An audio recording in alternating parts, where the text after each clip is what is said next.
Right, our third one, nice and easy. All it's going to be is it's going to be here. This time we're going to drop out. Before we're dropping out to this side, now from here dropping out to the other side, making Marote Yuke, called Kutsudachi. So it's going to be here, drop. Okay, ready? Ish! Good, and up. Knee! Good, and up. Now for this, I don't care what load you use, right? So there's many loads to this. Right, there's the classic cup and saucer, right? Koshi kamae, whoa, there's that load, right? There's other loads which have the rotation and then push. There's others where they're separated and you push. I don't give a crap which one you use. They all have different purposes. They're all real and exist and have points to them. For this, what you're thinking, the point I want to make though, is we sort of covered Marote as an augmentation, and we use it as a grab and a rotation to make a lock in the last one. This one, how I want you to think about it, is that you're here, slip, use this hand to guide the technique past you, but then with this hand, use it to gut underneath. Does that make sense? So the technique this time is this idea of guiding, sliding, and hit. This feeling.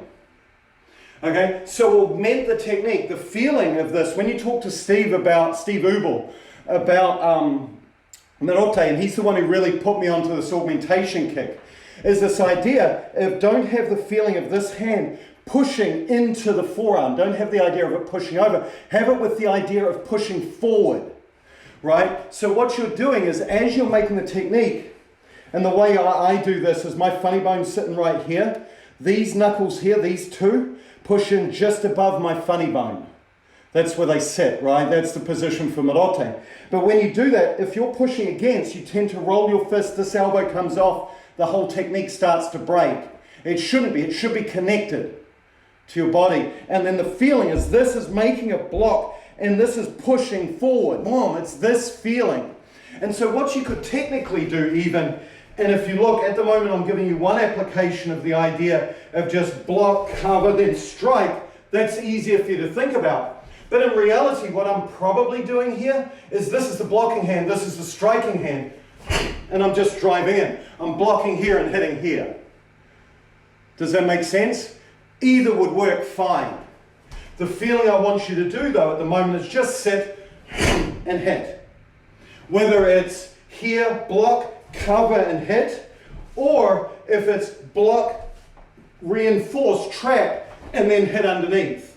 It's completely up to you which emphasis you want to put in on this, and I encourage you to try it with a friend, right, later on down the road.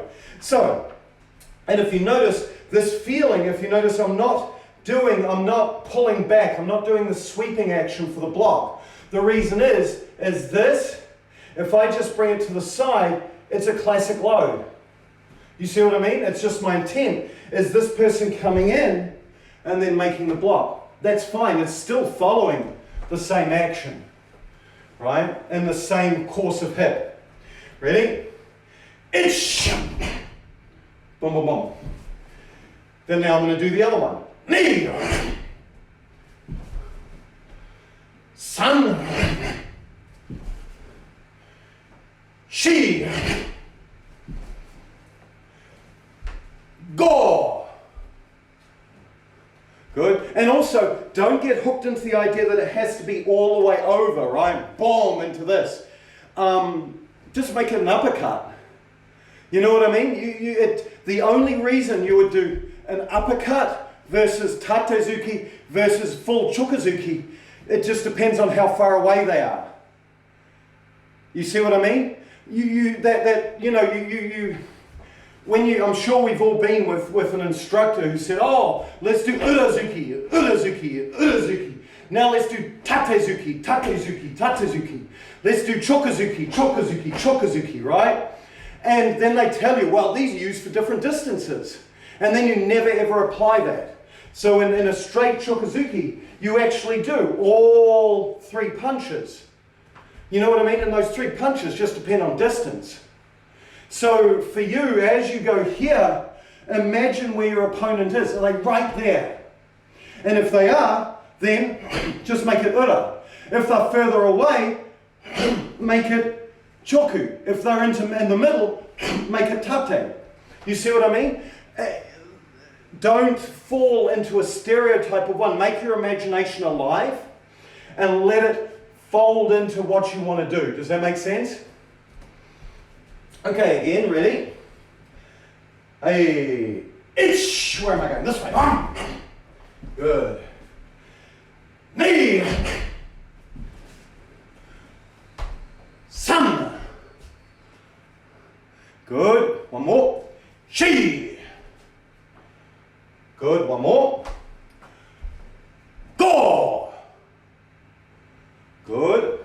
And again, think about other things you've learned. If you're here and you've got a short technique, think about what you've learned from Heian Yondan. That drive of the hip, the push forward, boom, in, right? If you think about, if you're using this as the driver, think about what you've learned from Heian Yondan to drive the hip in. But try not to break the stance unless you're that far away that you need to. You see what I mean? Try and maintain. You know, again, this is your imagination, your partner, and all of us know the second you get another human in front of you, all the rules break.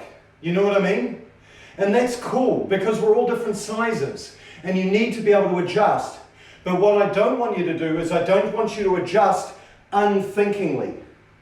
Adjust because in your mind that person's small or short or too far away or too close. And that's why you're doing it this way. Does that make sense? Put that into your head and make those adjustments accordingly to what the world exists, right? And then when you end up against a human who's shorter or taller or bigger or smaller or whatever, you know why and what adjustments to make because you've already gone through the thought process. Does that make sense? Okay, ready?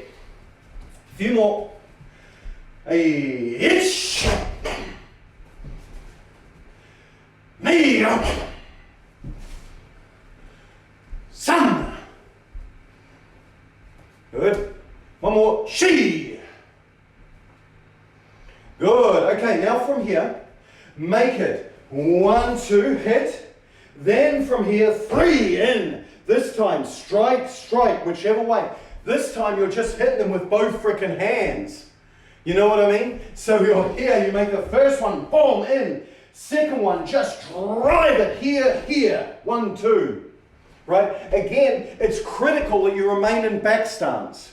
So there's 2 ways you could do this, depending on the amount of room from your opponent. Either I make the first bang, bang, and I'm too freaking close, right? So what I do is I simply pull and shift my stance in. Boom, boom. Right? Alternatively, I just maintain in back stance, cover this hand over, this one drives in, then this one. But notice I'm maintaining back stance because it minimizes my body center shifting forward because I'm already freaking close. Make sense?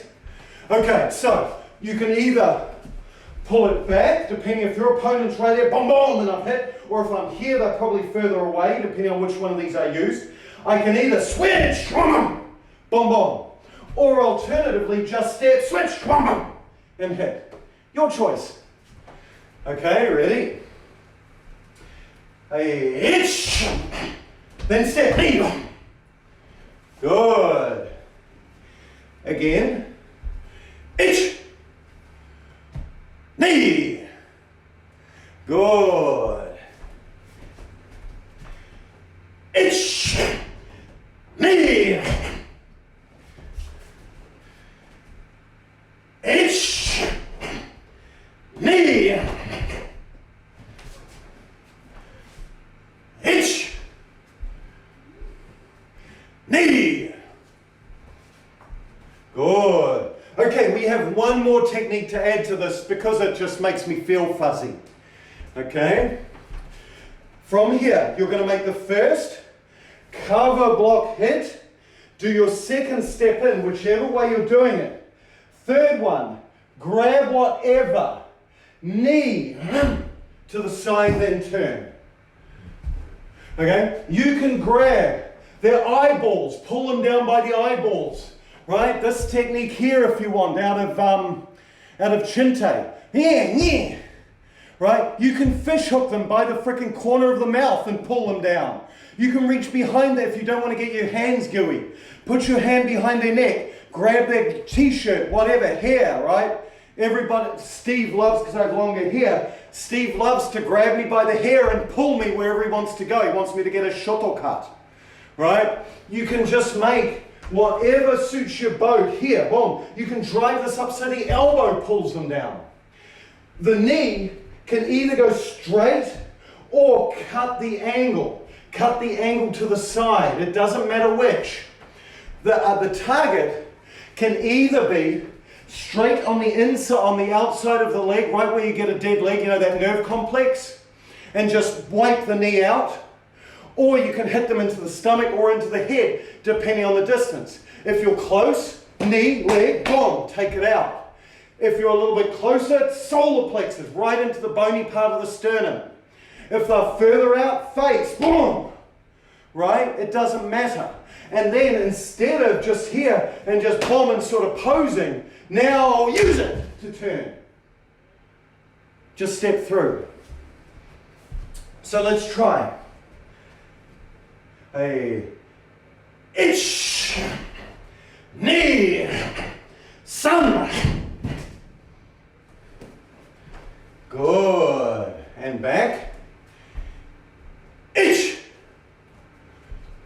ni, san. Good. And back. So that last position does not need to be this full. There's a million other applications I could show you for that. It's just not in my target list for today, right? These are not the only applications for these movements. These are just ones that fit my story I want to tell you today, right? I could come up with probably another 50 for each movement we've done, okay? So as you make this, just feel this sort of hit, boom, feel it, and then just turn in. And don't be afraid this does not have to be grounded. You can be like a full-blown kickboxer and just, wah! You know, this feeling. Launch them into next week, and then use that, right? I'm here, I make this, and then step. You know what I mean? Don't be afraid to overemphasize the motion in the air.